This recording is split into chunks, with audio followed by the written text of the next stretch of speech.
Assalamualaikum warahmatullahi wabarakatuh. Salam sehat, salam sejahtera bahagia untuk kita semua. Dalam kesempatan ini, perkenalkan saya Bapak Tony Setiawan dalam mata kuliah Engine Management System atau Sistem Manajemen Mesin akan memberikan pengantar mata kuliah apa itu yang dimaksud dengan EMS atau Engine Management System. Baik teman-teman mahasiswa sekalian, silakan diperhatikan penjelasan dari saya. Jika kurang paham nanti bisa disimak ulang.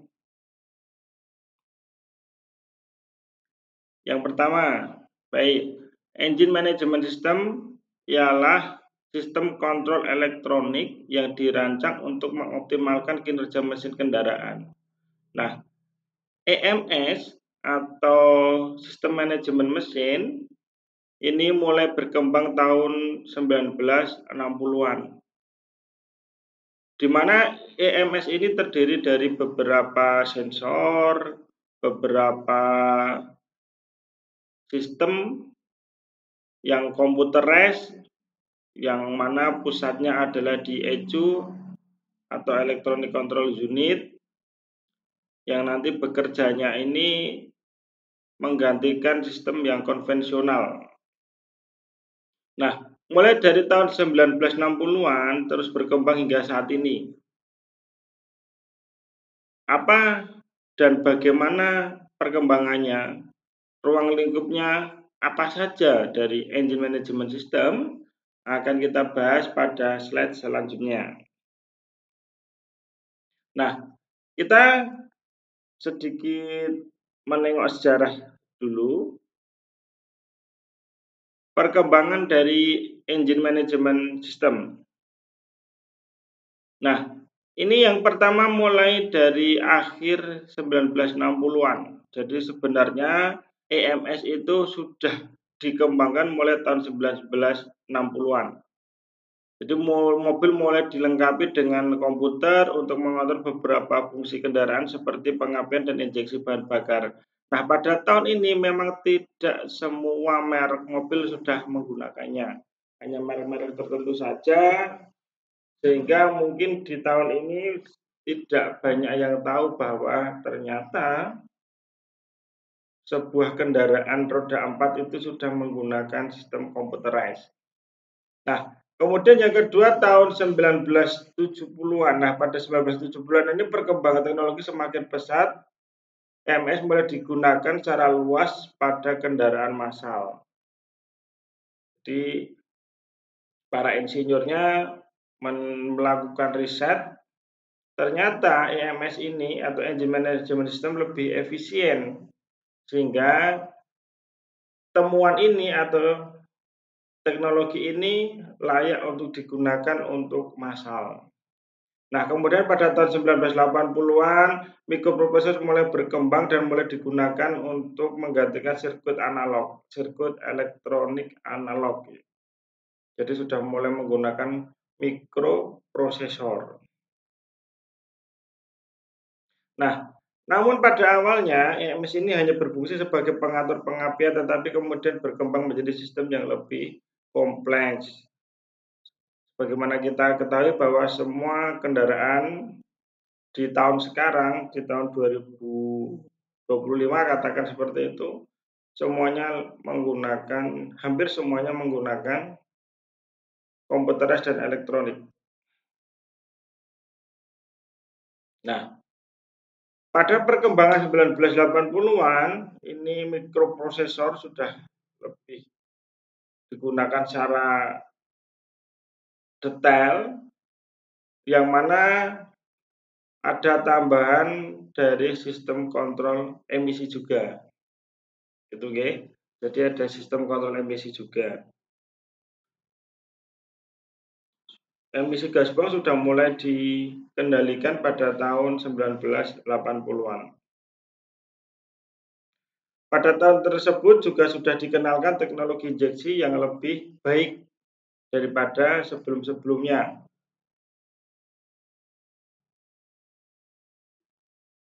Nah, Pada tahun 1980-an ini menjadi tonggak penting dalam perkembangan EMS karena sudah menggunakan atau mulai menggunakan yang namanya mikroprosesor.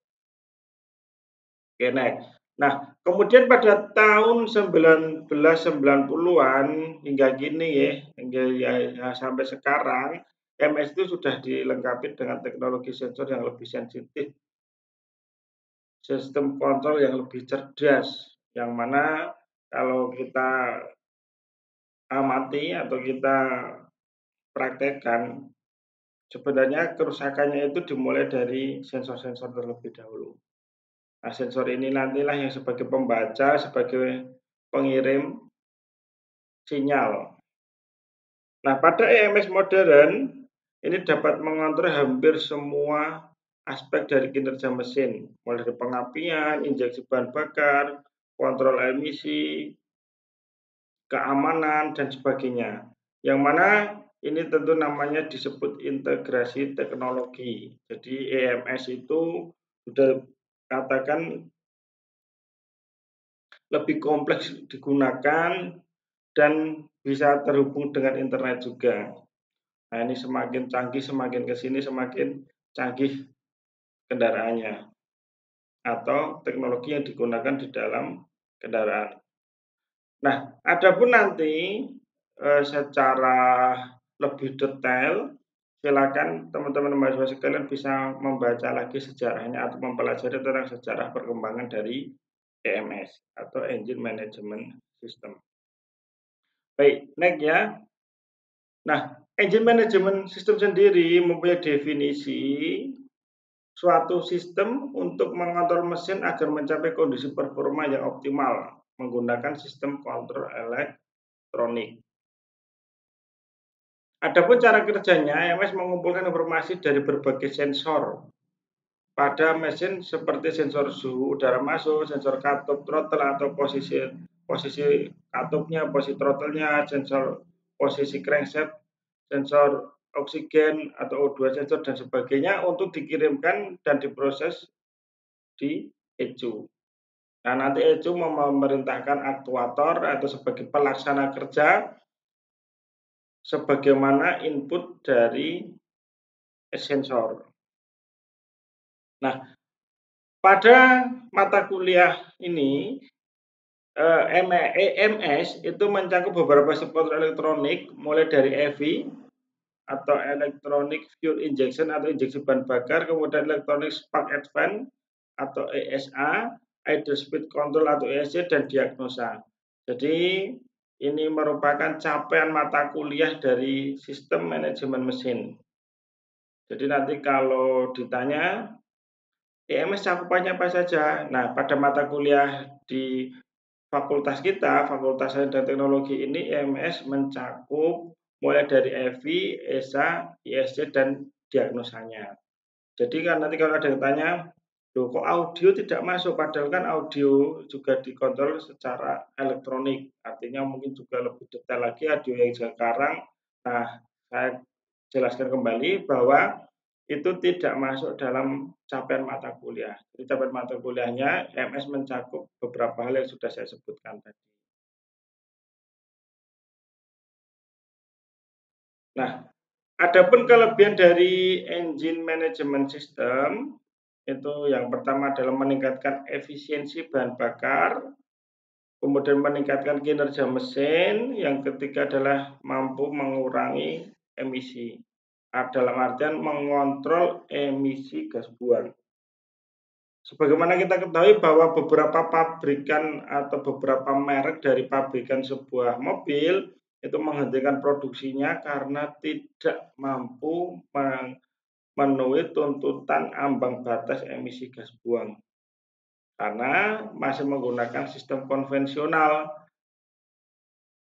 Jika sudah menggunakan sistem kontrol elektronik, EMS yang kita maksud ini, nah emisi gas buang bisa dikontrol. Sehingga beberapa pabrikan, beberapa merek dari pabrikan tertentu tersebut lebih baik discontinue produksinya. Oke, next. Nah, adapun kelebihan EMS lainnya itu adalah meningkatkan kenyamanan berkendara. bahwa kita lebih nyaman berkendara dengan menggunakan mobil yang sudah dilengkapi dengan EMS. Sebagai contoh saja, saya mohon maaf saya sebut mereknya. Ketika kita mengendarai Kijang kapsul gitu nggih, yang masih karburator dengan Kijang kapsul yang sudah EV gitu nggih, itu jelas nyaman yang Kijang kapsul yang sudah EV atau yang sudah EMS.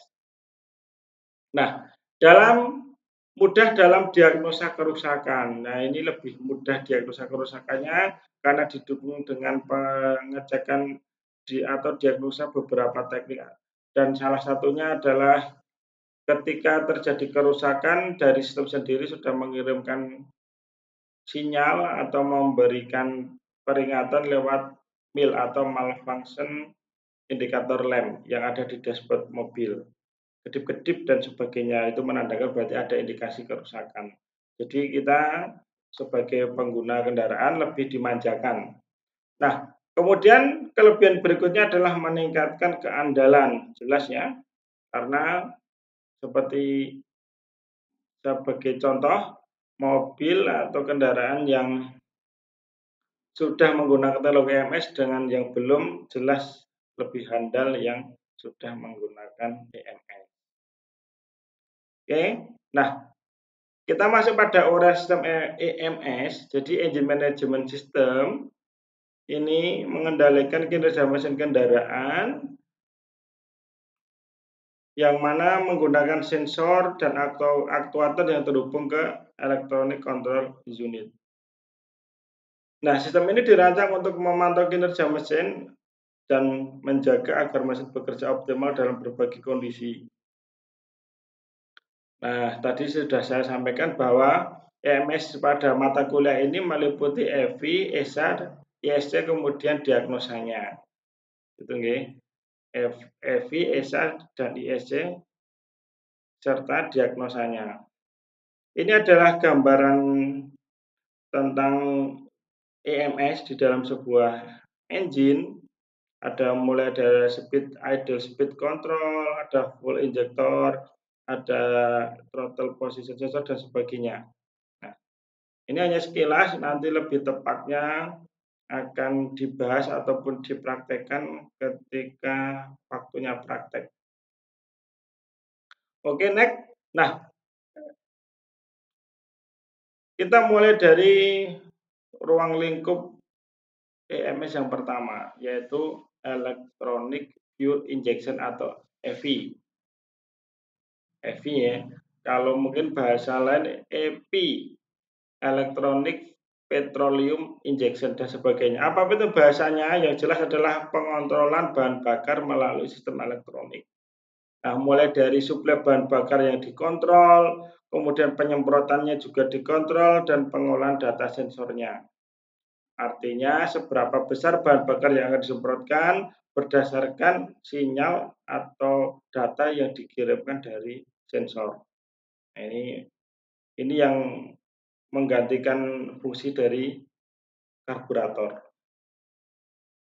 Kalau karburator proses karburasinya, ya, karburator kan alatnya, prosesnya namanya karburasi.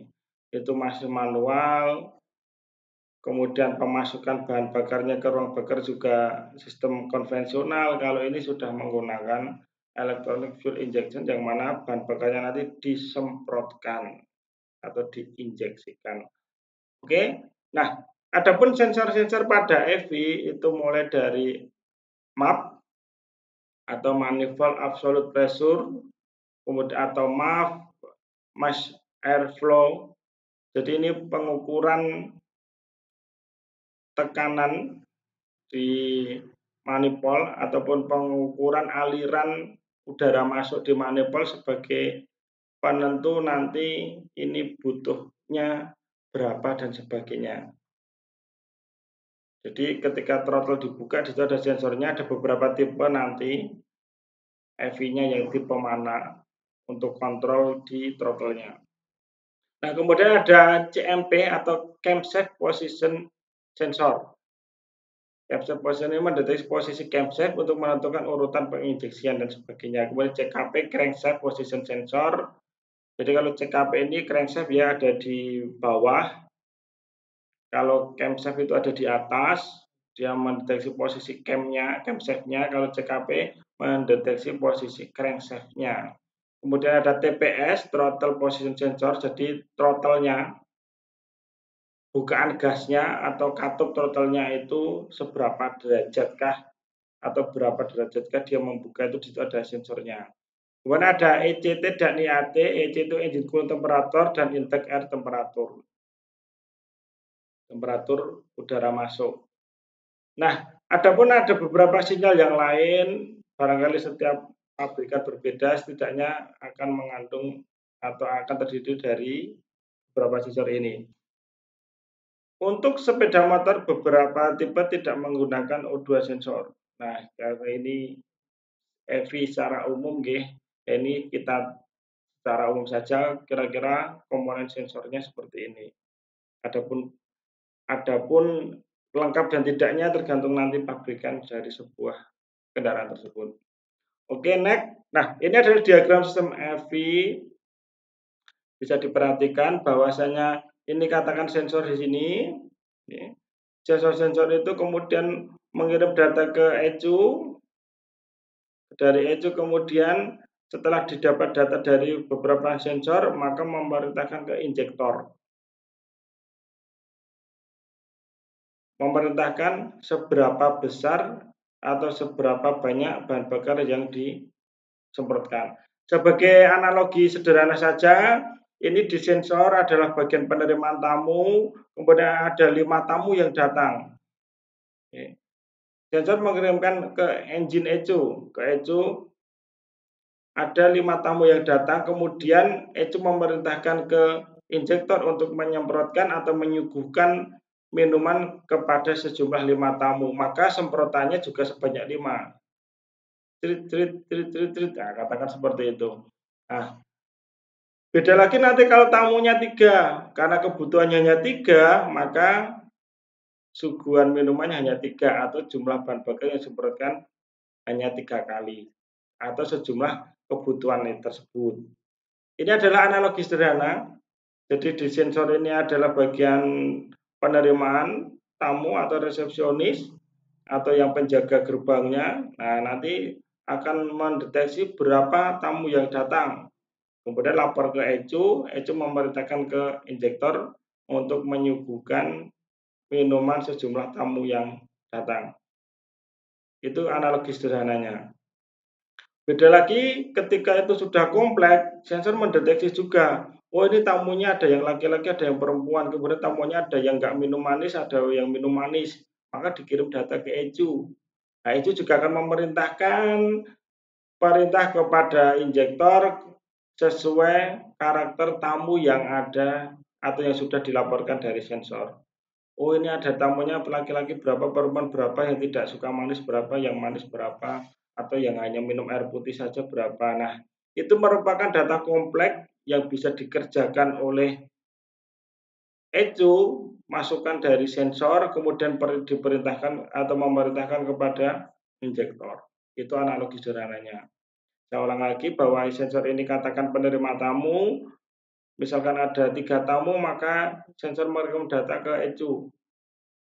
Ada 3 tamu, kemudian dari ECU memerintahkan kepada injektor untuk menyuguhkan minuman kepada ketiga tamu tersebut. Kalau tamunya 3, jelas ini suguhannya 3 karena kebutuhan hanya 3. Tidak mungkin kalau tamunya 3, ini injektor menyuguhkan minuman sebanyak 5. Kan tidak mungkin. Nah, itu namanya mubazir. Itu adalah analogi sederhana, semoga bisa dipahami. Nah, untuk ESA akan saya sampaikan pada pertemuan berikutnya. Untuk pertemuan ini kita akhiri sekian. Silakan disimak, dipelajari, mudah-mudahan bermanfaat. Terima kasih. Assalamualaikum warahmatullahi wabarakatuh.